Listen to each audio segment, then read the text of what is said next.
नाज़रीन अस्सलाम वालेकुम, आप देख रहे हैं आपका अपना चैनल जाविया में आपका मेजबान गालिब सुल्तान। नाज़रीन, नजम सेठी साहब चीफ जस्टिस ऑफ पाकिस्तान काजी फायज ईसा की एक्सटेंशन को लेकर एक बड़ी अहम खबर सामने लेकर आए हैं और नजम सेठी साहब का यह कहना है कि फायज ईसा इस वक्त मिन्नतों और तरलों के ऊपर उतर आया है और उनकी शदीद ख्वाहिश है कि उनको एक्सटेंशन दे दी जाए, लेकिन अपनी एक्सटेंशन को लेने के लिए उन्होंने कुछ शराइत भी रखी हैं और ये मलबा जो है वो खास तौर पर अपनी जात के ऊपर नहीं चाहते कि गिर जाए। उनकी ख्वाहिश है कि कल को तारीख में जब उनका नाम आए तो एक बड़े दबंग जस्टिस के तौर पर उनका नाम जो है वो तारीख में लिखा जाए और इसकी ख्वाहिश के लिए उन्होंने कुछ गुजारिशात, कुछ शराइत जो हैं वो हुकूमत के सामने रखी हैं। अब नाज़रीन, क्या कहा है फायज ईसा साहब ने? उनका अव्वल तो ये कहना है कि सबसे पहले आप इस हवाले से कानूनी अमेंडमेंट लेकर आओ, बंदे पूरे करो, 2/3 मेजॉरिटी से जो है एक नया कानून लेकर आकर आप जो है वो मुझे ये एक्सटेंशन वाला मामला दें और सिर्फ मुझे एक्सटेंशन ना दें बल्कि मेरे साथ जितने भी साथी जजेस हैं उन सबको एक्सटेंशन दे दी जाए, उन सब का जो मुद्दत मुलाजमत का ड्यूरेशन है उसको बढ़ा दिया जाए और मेरी जो मुद्दत मुलाजमत है, ये जो एक्सटेंशन का मामला है, इसका पीरियड 3 साल कर दिया जाए और इसके साथ साथ जो एज लिमिट है चीफ जस्टिस रहने के लिए उस एज लिमिट को भी जो है वो बढ़ा दिया जाए। और उसके साथ ही उनका ये कहना है कि मेरे सर से ये बोझ हटाओ, मेरे ऊपर ये जो तुम्हारी छाप लग चुकी है, मेरे ऊपर जो तुम्हारा इंप्रेशन आ चुका है, मेरे ऊपर जनाब ये जो बातें हो रही हैं, आप इस मामले को रफा दफा करें, मुझे इस इंप्रेशन से निजात दिलाएं और एक जो है वो मुश्तरका तौर पर बात करें और कानून के थ्रू एक नई कानून साजी करें।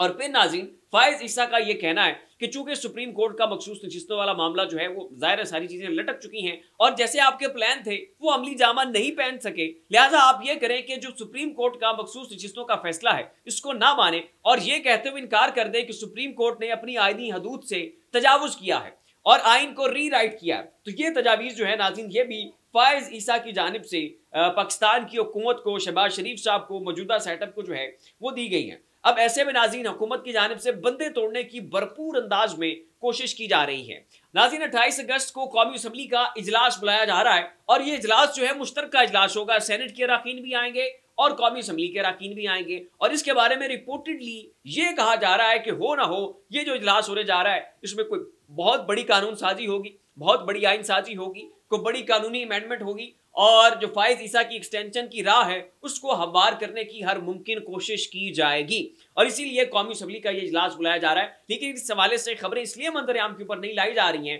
ताकि इस चीज को जितना सीगा राज में रखा जाएगा, जब तक इस अमेंडमेंट वाले सारे मामले को छुपा कर रखा जाएगा उतनी ही खुश असलूबी से जो है ये मामला मंतकी अंजाम तक पहुंचेगा। अब नाज़रीन, तहरीक इंसाफ के जो बंदे हैं उनको तोड़ने के लिए भी भरपूर सर पैर मारे जा रहे हैं, कोशिशें की जा रही हैं और मजे की बात नाज़रीन यहाँ पर यह है कि आईनी मामलात के ऊपर फ्लोर क्रॉसिंग की भी इजाजत है। वैसे तो अगर एक सियासी जमात का एक रुकन कौमी असम्बली है, एक MNA है और वो एक पर्टिकुलर पार्टी के वोट के ऊपर आकर MNA बना है तो वो फ्लोर क्रॉसिंग नहीं कर सकता। बजट का मामला हो, वोट ऑफ कॉन्फिडेंस हो, वोट ऑफ नो कॉन्फिडेंस हो, ये 3 वो मामलात हैं कि जिनके ऊपर वो पार्टी की पॉलिसी को वायोलेट नहीं कर सकता और उसको पार्टी के अहकामात को ही मानना पड़ता है। लेकिन जब नाज़रीन मामला कानूनी पहलुओं का होता है, जब मामला आईनी पहलुओं का होता है तो उस सूरत में पाकिस्तान का कानून ये कहता है कि आप अपने ज़मीर के मुताबिक फैसला ले सकते हैं, डिसीजन ले सकते हैं और आप फ्लोर क्रॉसिंग कर सकते हैं। तो इस चीज़ का खदशा जो है वो भी ख़त्म हो चुका है कि तहरीक इंसाफ के चंद एक जो है वो लोग वो जनाब तहरीक इंसाफ को अब छोड़ सकते हैं और उनको डिस्क्वालीफाई भी नहीं किया जाएगा। तो ये गारंटी जो है वो भी हुकूमत की जानिब से तहरीक इंसाफ के लोगों को दी जा रही है। और नाज़रीन, ये जो 28 अगस्त को कौमी असम्बली का इजलास होने जा रहा है, इस हवाले से मैं आपको कंफर्म खबर जो मुख्तलिफ इस वक्त न्यूज़ चैनल छाप रहे हैं वो आपको पढ़कर सुनाता चलूँ कि ज़राए के मुताबिक वफाकी हुकूमत ने 28 अगस्त को पार्लियामेंट का मुश्तरका इजलास बुलाने का फैसला किया है और सिलसिले में अरकान कौमी असम्बली और सेनेट को मुश्तरका इजलास से आगाह कर दिया गया है। ज़राए का कहना है कि अरकान पार्लियामेंट को मुश्तरका इजलास में हाजिरी यकीनी बनाने की हिदायत की गई है। अब यहाँ पर नाज़रीन अटेंडेंस के ऊपर खुसूसी जोर दिया गया है, जबकि इससे पहले जितने भी कौमी असम्बली के गैर अहम इजलास होते रहे उसमें अटेंडेंस के ऊपर को खास जो है वो जोर नहीं डाला जाता रहा। इससे भी नाज़रीन आप मामले की संगीनी का जो है वो अंदाजा लगा सकते हैं। अब वहीं पर नाज़रीन इस वक्त तहरीक इंसाफ का जो जलसा मनसूख हुआ तरनौल वाला, इसके ऊपर नून लीग के लोग जो है वो बड़ा जनाब जश्न मना रहे हैं और शादियानियाँ बजाए जा रहे हैं और ये कहा जा रहा है कि जनाब तहरीक इंसाफ के पास बंदे नहीं थे, तहरीक इंसाफ के पास वोटर्स नहीं थे, लोगों ने निकलना ही को नहीं था, जलसा पहले ही फ्लॉप हो चुका था। तो चूंकि एक फ्लॉप शो था तो अपनी इज्जत रखने के लिए, अपने कख रखने के लिए जो है वो जलसे को कैंसिल कर दिया गया है। अब ये बयान जो है नाज़रीन माइजा हमीद गुज्जर साहिबा जो कि नून लीग की बहुत बड़ी जनाब करता धरता है, अता तारड़ साहब जो उर्फ़े आम में अता टर्टर के नाम से मशहूर हैं और सोशल मीडिया के ऊपर ज़ाहिर है उनका नाम जो है ये लेकर बड़ी तनकीद की जाती है। तो